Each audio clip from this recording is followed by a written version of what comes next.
Hello everyone, তো দেখো আমরা বেরিয়ে পড়েছি বিশেষ একটা কাজে। তো কি কাজ নিশ্চয়ই দেখাবো তোমাদেরকে, পুরো ভিডিওটা তার জন্য দেখতে হবে।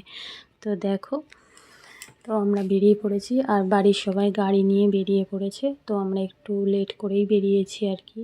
তো দেখো রাস্তার মধ্যে সবাই কত সুন্দর নাচ করতে করতে আর কি পুজো দিতে যাচ্ছে। তো দেখো এই গরমে রোদের মধ্যে খালি পায়ে রাস্তার মধ্যে হেঁটে হেঁটে পুজো দিতে যাওয়া মানে একটা বিশাল ব্যাপার। তো দেখো আমরা চলে এসেছি। আমরা যে কাজের উদ্দেশ্যে আর বেরিয়েছি কি, সেই কাজটাই হচ্ছে পুজো দেওয়া। তো পুজো দেওয়ার জন্যে আমরা বেরিয়েছি বাবা বড় কাছারির কাছে। তো এটা আমরা প্রত্যেক বছরই আসি। তো এবছর ভাবলাম তোমাদের সাথে শেয়ার করি। তো এটা আমরা ছোটো থেকেই পুজো দিয়ে আসি আর কি। তো এখানে প্রচণ্ড পরিমাণে ভিড় হয়।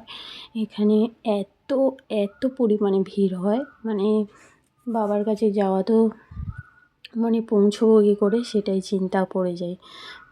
প্রচণ্ড পরিমাণে ভিড় হয়। তো আমরা একটু এবছরে লেট করে বেরিয়েছি, যেহেতু বাড়ির লোক পৌঁছে গেছে, বাড়ির লোক চলেও এসে পুজো দেওয়া হয়ে গেছে। আর আমরা এখন সবে এই যাচ্ছি। তো দেখতে পাচ্ছ কতটা পরিমাণে এখন বাজে 2:30। তো বাড়ির পুজো দিয়ে সবাই আর কি বাড়িতে ফিরছে। এটা যদি সকালের টাইমে আসতাম আমরা, এতক্ষণে পুজো দিতে লেগে যেত। তো যাই হোক, তো দেখো সবাই ফিরছে পুজো দিয়ে, যেহেতু এখন একটু বেলা হয়ে গেছে তাই একটু কম আছে ভিড়টা আর কি। এত পরিমাণে রৌদ্র না, মনে হচ্ছে যেন মাথার মধ্যে মাথা ঘুরছে আর কি। যাই হোক, পুজো দিতে এসেছি, পুজো তো দিতেই হবে।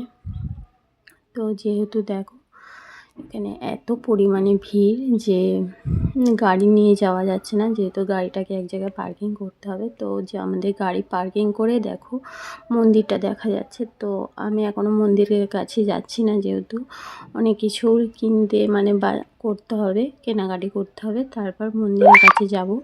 তো বাড়ির সবাই কোথায় আছে সেটাকে আমি আগে খুঁজে নেব আর কি। তো বাড়ির সবাই কোথায় আছে দেখি। তো তার জন্যে তো খুঁজতে তো হবে, তো ফোন করতে হবে আর কি। তো আমি তো ফোন করবই। তো দেখো কতটা পরিমাণে ভিড় এখানে, সব কিছুতে এখানে এখন বেলা হয়েছে বলে আর কি, বেলাটা একটু কমে এসছে বলে, যেহেতু ভিড়টা একটু কম আছে। তো আমরা ভাবছি যে এবার প্রত্যেক বছর এইরকম টাইমেই পুজোটা দিতে আসবো। আমরা যখন সকালে পুজো দিতে আসি এতটা পরিমাণে ভিড় হয়, কি বলবো, দাঁড়ানো পর্যন্ত যায় না। তো যাই হোক, এটা হচ্ছে মন্দির, বাবা বড় কাছারির মন্দির। এই জায়গাটা হচ্ছে ক্যানিংয়ের যে বাবা বড় কাছারির মন্দির আছে সেইখানে এসছি আমরা পুজো দিতে। তো এখানে আমরা প্রত্যেক বছর আসি পুজো দিতে। তো দেখো বাদবাকিটা তো দেখাতে পারবো না, যেহেতু এখানে স্নান করতে হবে, অনেক কিছু কাজ আছে। তো ক্যামেরার ধরার মতন এখন লোক নেই, যেহেতু প্রচণ্ড ভিড়। আর এত ভিড়ের মধ্যে ফোনটা নিয়ে যেতেও পারবো না, যেহেতু এখানে একটা বড় পুকুর আছে, সেখানে স্নান করতে হবে, স্নান করে তারপর পুজো দিতে যেতে হবে।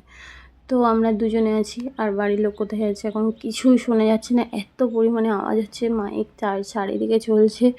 তো যেহেতু ফোন করছি, কারোর কথা কেউ কিছু শুনতে পাচ্ছে না। তো দেখো এখানে সবাই পুজো দিয়ে বসে আছি, সবাই সবার মতন কাজ করছে। তো দেখো মন্দিরটা ওই যে দেখা যাচ্ছে। তো আমি আর মন্দিরের কাছে গেলাম না, যেহেতু অনেক কাজ বাকি আছে, কাজ করতে হবে। তো পুজো দেওয়া তো আমাদের কমপ্লিট হয়ে গেল।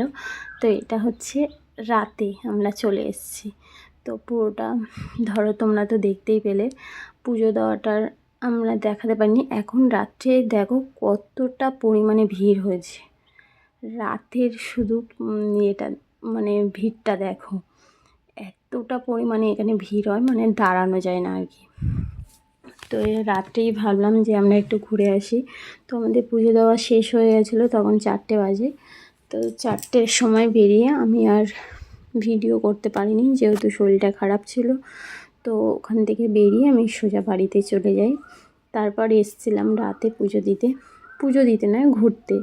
তো ভাবলাম মন্দিরের কাছ থেকে ঘুরেই যাই। তখন হাতে ফোনটা যেহেতু ছিল, তখন তখন তো আর আমি স্নান করতে যাব না, পুজোও দিতে যাব না, যেহেতু আমার পুজো দেওয়া হয়ে গেছে। তো সেই জন্যে কি আর ভাবলাম মন্দিরের সামনে থেকে তোমাদের একটু দেখাই। তো দেখো মন্দিরের সামনে এটা শুধু তাকিয়ে দেখো, ওখানে এতটা ভিড়। তো কীভাবে মানে ওখানে ফোনটাও নিয়ে যেতে পারতাম না, আর ভিডিও করতে পারতাম না। আর ওখানে মানে ভিডিও করতে দিত না, যেহেতু এটা আমি বাইরের দিকে যেহেতু দাঁড়িয়ে আছি, তো সেই জন্যেই কি আর তারপর চলে এলাম মেলার ভিতরে। দেখো মেলার ভিতরে যাচ্ছি আমরা। এখানে বড় করে মেলাও বসে, প্রচণ্ড বড়, মানে প্রচুর বড় করে একটা মেলা বসে এখানে। তো যাচ্ছি আমরা এখন মেলার দিকে।